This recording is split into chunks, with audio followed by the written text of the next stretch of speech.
એ ભાઈ ચડ્યા ને યુદ્ધમાં દાખલ થયા ને આયા કોને એ જગ્યાએ ને ગડાંડા શોખીન ને ગડાંડા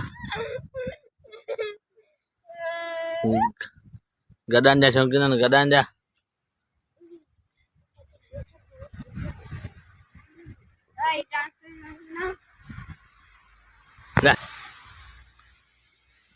वाले डांस करे वो ये बच्चा है शौक में डांस कर रहा है और ये गधे हैं गधे शौकीन है गडांडा शौकीन है गडांडा गधा का यार जाओ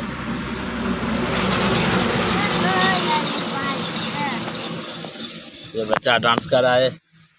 और ये डांस सीखना चाहता है और ये उस्ताद घर है और ये दो बेवकूफ़ हैं एक का नाम कल्लू है एक का नाम लल्लू है गस खुले भाई हैं खाली पल्ला है सोच तेरी नो खाओ ये बच्चा डांस कर रहा है इसको से एक ही डांस आती है दूसरी नहीं आती है बच्चा मारता है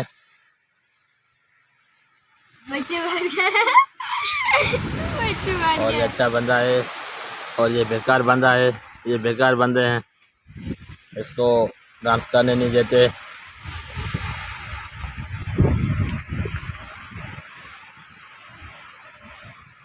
ये बच्चा डांस कर रहा है इसको ये चढ़ा रहे हैं दोनों बेवकूफ़ और आज हवा तेज लग रही है इसको जोश आ गया है जहाँ डांस का इसलिए ये डांस कर रहा है जोश में और ये होश में है और होश में नहीं है।